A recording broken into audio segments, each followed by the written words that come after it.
Hi everyone, नमस्ते। हम बात करने वाले हैं board of open schooling Sikkim के बारे में डिटेल में, क्योंकि इससे पहले भी मैंने वीडियोस बनाए थे। क्या कहते हैं कि कैसे एग्ज़ाम देना है, क्या ये बोर्ड वैलिड है कि नहीं। आज हम एक डिटेल में प्रॉपर वीडियो बनाने वाले हैं कि क्या यहाँ से जो हम डिग्री डिप्लोमा, यहाँ से जो हम सर्टिफिकेट का कोर्स करते हैं यानी 10th 12th, क्या वैलिड रहने वाली है कि नहीं रहने वाली, क्या ये बोर्ड रिकॉग्नाइज्ड है या नहीं है।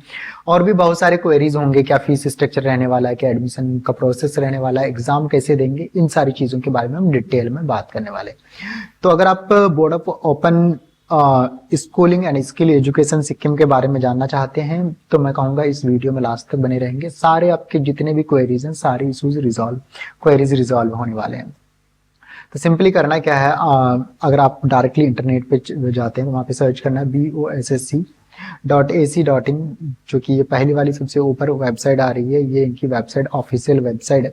तो यहाँ पे इसका आपको हेल्प डेस्क नंबर मिल जाएगा, ईमेल आईडी मिल जाएगा, रिकॉग्नाइजेशन एंड अप्रूवल्स पे जाके चेक कर सकते हैं। साथ के साथ कौन कौन से अवार्ड्स एंड ऑल मिल चुके हैं। अगर कोई बच्चा अगर यहाँ पे एडमिशन लेता है तो वो लॉगिन करके भी चेक कर सकता है कि उसका डिटेल क्या है, उनका आईडी कार्ड वो अपना चेक कर सकता है, एग्जामिनेशन एंड ऑल सारे गाइडलाइंस को भी चेक कर सकता है। इन चीज़ों के बारे में भी हम डिटेल में बात करने वाले हैं। इसे मैंने पहले भी बताया कि इससे पहले भी मैंने वीडियो बनाया है। काफ़ी बच्चे हमारे यहाँ से एडमिशन ले सकते हैं। अगर आपको में से कोई चाहते हैं कि इस बोर्ड में या फिर एनआईओएस में एडमिशन लेना, तो आप हमारा हेल्प ले सकते हैं। कोई भी हम एक्स्ट्रा चार्ज नहीं करते। नॉर्मली जो बोर्ड की फीस रहने वाली है वही हम फीस चार्ज करते हैं। साथ के साथ हम आपको स्टडी मटेरियल्स एंड ऑल भी प्रोवाइड कराते हैं, जिससे कि आप अच्छे नंबर से पास कर पाए। तो अगर हम इस बोर्ड की सबसे पहले अप्रूवल ऑथेंटिकेसी के बारे में बात करेंगे, तो इससे सिक्किम गवर्नमेंट ने 2020 में रजिस्टर करवाई है। वहाँ से की जो लेजिस्लेटिव असेंबली है, वहाँ से एक एक्ट पास करके बनी है ये बोर्ड। तो आपको बिल्कुल भी चिंता करने की जरूरत नहीं है। आप में से कोई अगर यहाँ से कोई सर्टिफिकेट कोर्स करता है, यानी कोई भी 10th 12th करता है, तो वो प्रॉपर वैलिड रहने वाली है। आप गवर्नमेंट जॉब, प्राइवेट जॉब या फिर कहीं भी किसी स्कूल, कॉलेज, यूनिवर्सिटी में हायर एजुकेशन के साथ जाने वाले ले सकते हैं। अभी तक हमारे यहाँ से जितने भी बच्चे या फिर मल्टीपल बच्चों से बात होती है, अभी तक किसी को कोई प्रॉब्लम नहीं आई है, नहीं आने वाली है।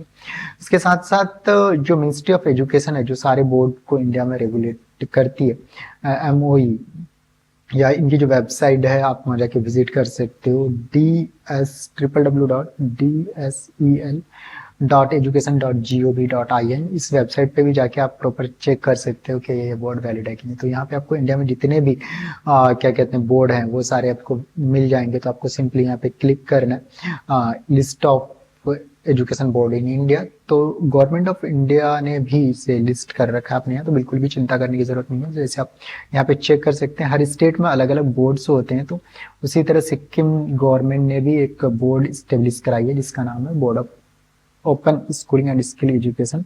तो यहाँ पे सबसे ऊपर आपको मिल जाएगा, जैसे सबसे आंध्र प्रदेश है, वहाँ पे आपको 3 बोर्ड मिल जाएंगे। असम है, बिहार में भी अगर आप देखेंगे तो बिहार स्कूल एग्जामिनेशन बोर्ड है, बिहार स्टेट मदरसा एजुकेशन बोर्ड है। तो इसी तरह करके आप अगर 44 नंबर एक बार चेक करते हैं ना, यस, आप 44 नंबर पे सिक्किम को देखेंगे तो सिक्किम पे आपको ये बोर्ड मिल जाएगी, board of open schooling and skill education. तो बिल्कुल भी चिंता करने की जरूरत नहीं है। गवर्नमेंट ऑफ इंडिया कहती है कि बोर्ड वैलिड है, तो फिर हम और आप कौन कहने वाले कि वैलिड नहीं है। साथ के साथ जो AIU है, जितने भी यूनियन है,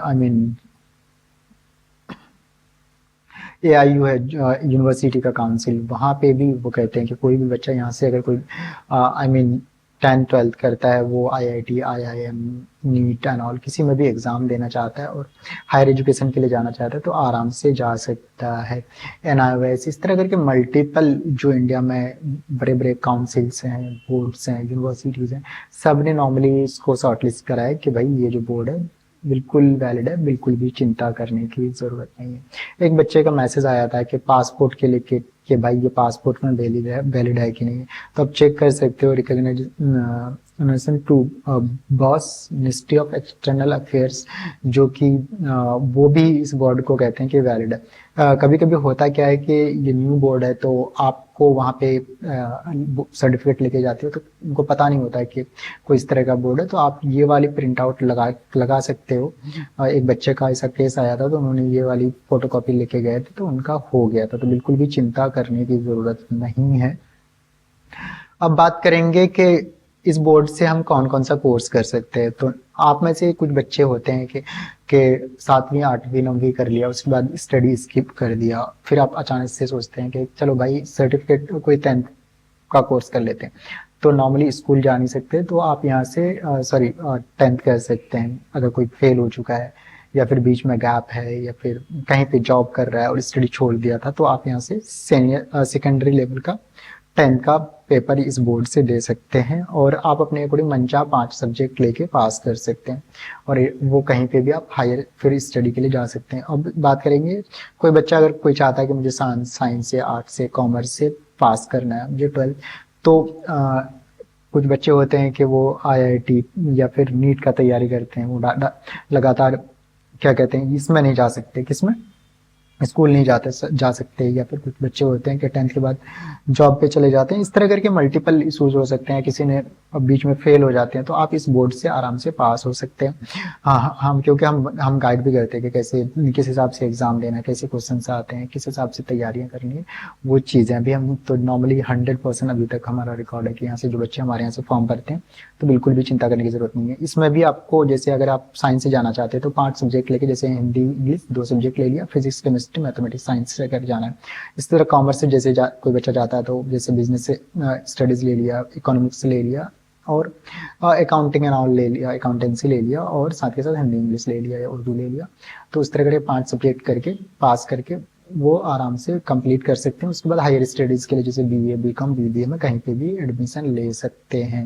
ये तो था ऑल अबाउट सब्जेक्ट सिलेक्शन। अगर हम फीस स्ट्रक्चर की बात करें तो अदर बोर्ड से थोड़ा सा हाई इसका फीस है। अगर NIMS की बात करें तो वहाँ नहीं के बराबर फीस है, बट वहाँ पे आपको बहुत चक्कर काटने होते हैं कि भाई क्या कहते हैं, मैंने ऐसे ऐसे बच्चे देखे हैं वो 3 साल 4 साल से लगातार पेपर देते हैं, क्लियर नहीं कर पाते। कभी TM में, कभी क्या कहते हैं जब प्रैक्टिकल का पेपर होता है उसमें क्लियर नहीं कर पाते या फिर नॉर्मल बैकलॉग लग जाते हैं।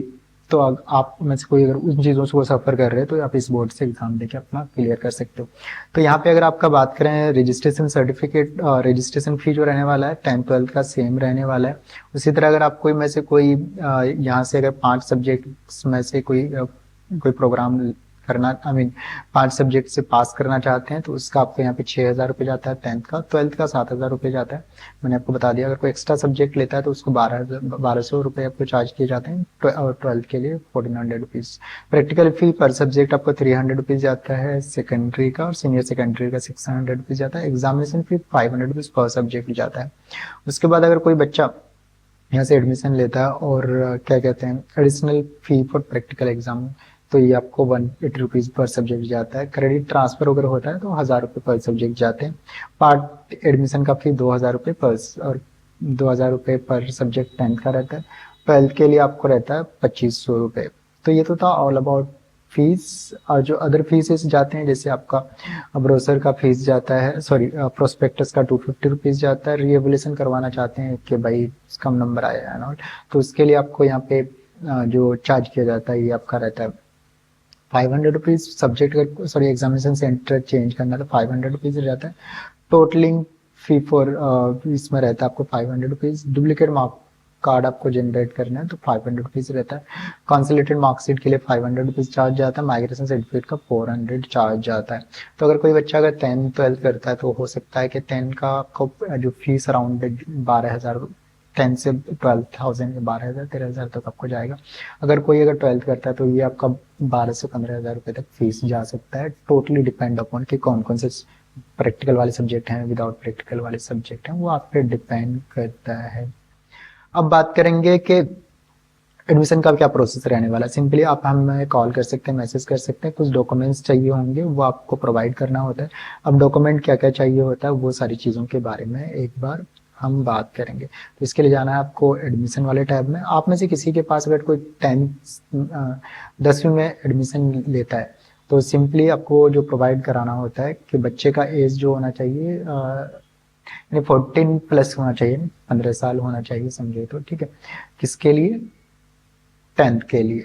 10th के लिए अगर उससे अबव एज है तो आप में से कोई भी यहाँ पे एग्ज़ाम दे सकते हैं।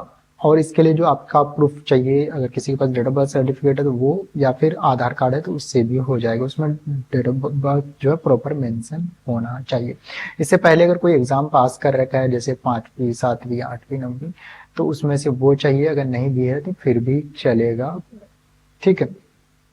और एक फ़ोटो चाहिए, मोबाइल नंबर, ईमेल आईडी भी प्रोवाइड कराएंगे, आपका 10th का आपका एडमिशन हो जाता है।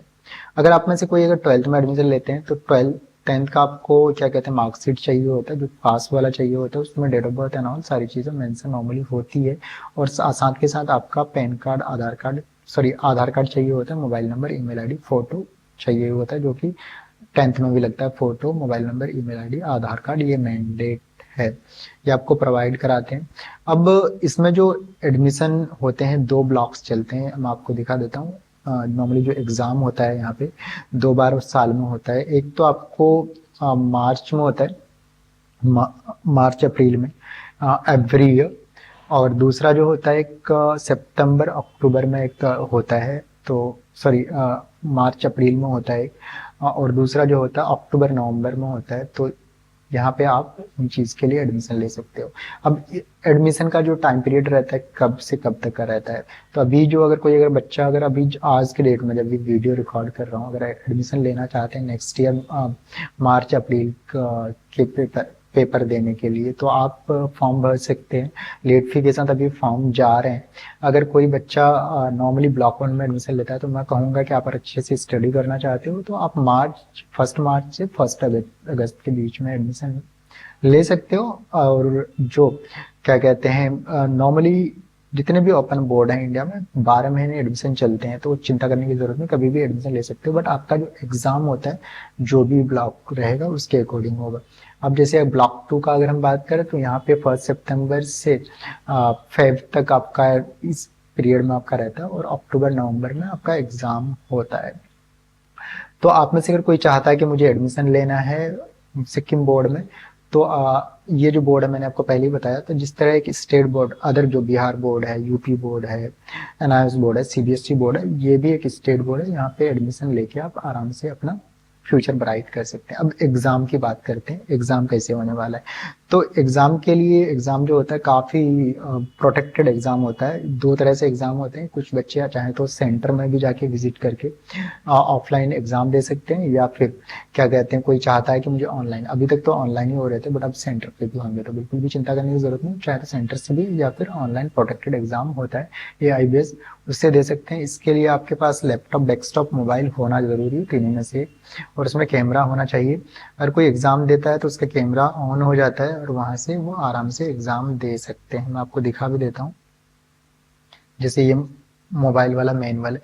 तो इसमें आपको करना क्या होता है, सिंपली एक बच्चे का मैंने अभी लॉगिन करा था उसका मैंने दिखाया। तो आपके पास गूगल क्रोम होना चाहिए, या फिर इसका जो मोबाइल ऐप होता है बॉस का, सिक्किम बोर्ड का, वो आपको डाउनलोड करना होता है। उसमें सारे परमिशंस देने होते हैं, आपका कैमरा ऑन हो जाता है। यहाँ पे आपके ऑब्जेक्टिव और सब्जेक्टिव दोनों पेपर्स होते हैं, यानी आपको सब्जेक्टिव भी पूछे जाते हैं, जहाँ पे क्या कहते हैं, मैं आपको दिखा देता हूँ किस तरह के क्वेश्चंस होते हैं। आपको ये प्रॉपर सारी चीज़ें दिखानी पड़ती है। ये आपका प्रॉपर, ये आपका ऑब्जेक्टिव वाला रहता है कि 4 ऑप्शंस मिलते हैं, उसमें से आपको क्लिक करके एक सेलेक्ट करना होता है। और उसके बाद एक होता है सब्जेक्टिव। सब्जेक्टिव में आपने जो भी लिखा है कैमरा के सामने उसको अपलोड करना होता है, और ये काफ़ी आसान रहता है, बिल्कुल भी स्ट्रेस लेने की ज़रूरत नहीं है।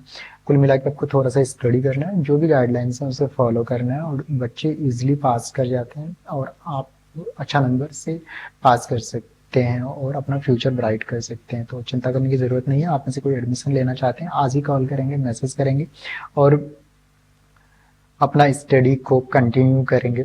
थैंक यू, होप कि आपको ये वीडियो पसंद आया होगा।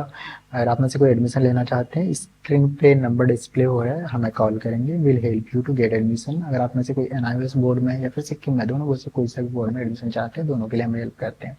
या फिर कोई BA, BCom, BBA, MBA India के टॉप यूनिवर्सिटीज के साथ हम डील कर रहे हैं, उसमें भी आपको हेल्प करते हैं to get admission. Thank you, happy learning. Channel को सब्सक्राइब करेंगे, लाइक करेंगे। अगर आपको लगता है कि ये वीडियो आपको लाइफ में वैल्यू दे रहा है तो उसको शेयर करेंगे। मिलते हैं हम नेक्स्ट वीडियो में।